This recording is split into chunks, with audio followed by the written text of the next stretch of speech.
Hola, vamos directo al grano. Hoy vamos a desmenuzar uno de los componentes más fascinantes y, la verdad, omnipresentes de la electrónica moderna, el LED. Están literalmente en todas partes, desde las luces de la sala hasta esas pequeñas pantallas que no paramos de mirar en todo el día. Pero ojo, porque a pesar de ser tan comunes, hay una regla de oro, absolutamente inquebrantable para que funcionen bien. Es obligatorio limitar la corriente que los atraviesa. Sin esa protección, bueno, el componente pasa a mejor vida. Así que vamos a ver exactamente cómo es que funcionan y por qué protegerlos es tan vital. Para que este recorrido sea súper eficiente, esta es nuestra agenda. 1. ¿Qué es un LED? 2. Operación y polarización. 3. El riesgo de destrucción. 4. Cálculo de la resistencia. Y 5. Errores y aplicaciones. ¡Empecemos! Sección 1. ¿Qué es un LED? Conceptos básicos. Bueno, primero lo primero. Las siglas LED vienen del inglés Light Emitting Diode, o sea, diodo emisor de luz. Y la física detrás de esto es una locura de lo interesante que es. Esencialmente, es un componente semiconductor especializado. A nivel microscópico, cuando la energía atraviesa el material, los electrones empiezan a saltar de un lado a otro, llenando espacios vacíos en la estructura atómica. ¿Y qué pasa con ese movimiento exacto? ¡Boom! Se libera energía hacia afuera en forma de luz visible. Es luz pura, súper eficiente, y lo mejor de todo, sin ese calor masivo que generaban las bombillas antiguas. Ahora, en el mundo real, toda esta magia invisible toma formas muy distintas. Tenemos el componente clásico, ese de cápsula translúcida con sus dos patitas de conexión que todos hemos visto. Pero también hay arreglos mucho más complejos, como los displays de 7 segmentos. Estos básicamente agrupan varios diodos individuales en un solo encapsulado para formar números o letras. Entender que estas formas físicas son la aplicación de esa teoría nos ayuda un montón a aterrizar los conceptos cuando estamos armando circuitos reales. Pasamos a la sección 2, operación y polarización, la dirección de la corriente. Todo esto nos lleva a cómo está construido el diodo. Depende de dos terminales, que no son iguales, el ánodo, que es el lado positivo, y el cátodo, que es el negativo. Piénsenlo así, un diodo es básicamente una válvula de un solo sentido. Deja que los electrones fluyan felizmente entrando por el ánodo y saliendo por el cátodo. Pero, si la corriente intenta ir en reversa, o si se conecta al revés, el diodo dice, no pases, y se convierte en un muro de contención absoluto. Entonces, para que realmente ocurra la magia y veamos luz, necesitamos algo que en electrónica llamamos polarización directa. Son elegante, pero simplemente significa alinear la energía de nuestra fuente con el componente de manera armónica. Positivo con ánodo, negativo con cátodo. Es así de simple. Solo con esta configuración exacta, la corriente logra pasar por el semiconductor y liberar esos fotones. Si no hay polarización directa, el sistema simplemente se queda apagado. Sección 3. El riesgo de destrucción. ¿Por qué limitar la corriente? Hay un número mágico que tenemos que grabarnos en la cabeza cuando diseñamos circuitos. 2 voltios.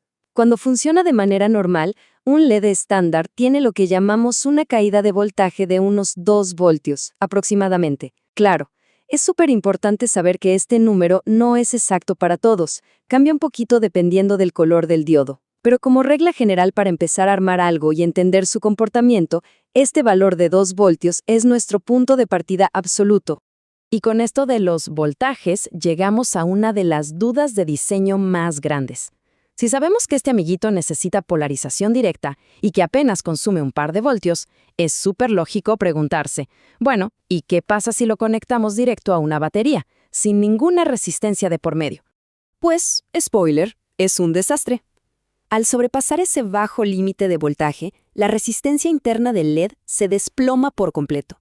Y entonces el componente empieza a absorber y absorber corriente, toda la que la fuente le pueda dar, sin ningún tipo de freno. Esa cantidad absurda e incontrolable de energía se transforma en calor, derritiendo las estructuras de silicio por dentro en milisegundos. Es una falla catastrófica total. Literalmente, adiós componente. Sección 4. Cálculo de la resistencia. Aplicando la ley de Ohm. Como nadie quiere ver componentes quemados, vamos a poner un escenario práctico para salvar el día. Imaginen que tenemos una fuente de 5 voltios. Sabemos que nuestro LED tiene esa caída de unos 2 voltios. Y para que brille perfecto pero sin riesgos, queremos que pasen unos 20 miliamperios. Estos 3 numeritos son nuestro mapa para blindar el circuito usando matemáticas básicas.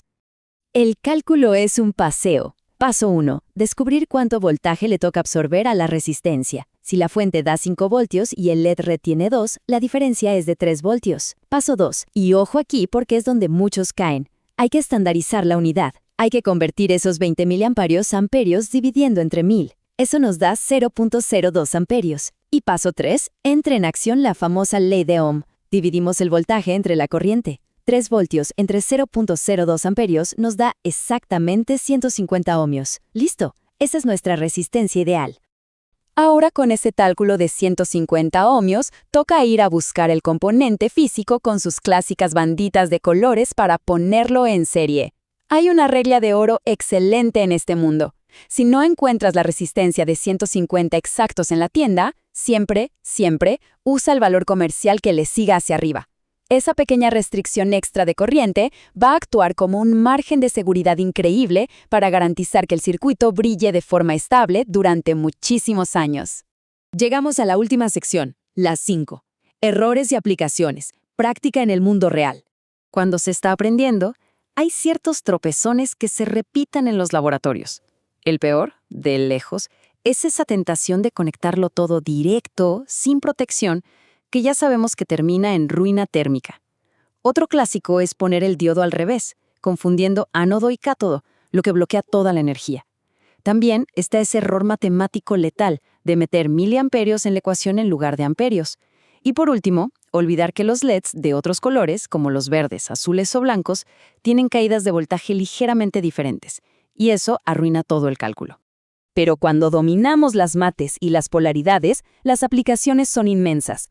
Estos pequeños semiconductores son los que nos avisan si un equipo electrónico moderno está encendido. Iluminan pantallas enteras, nos guían con señalización visual y para quienes diseñan a pequeña escala son una herramienta fantástica para hacer pruebas de circuitos.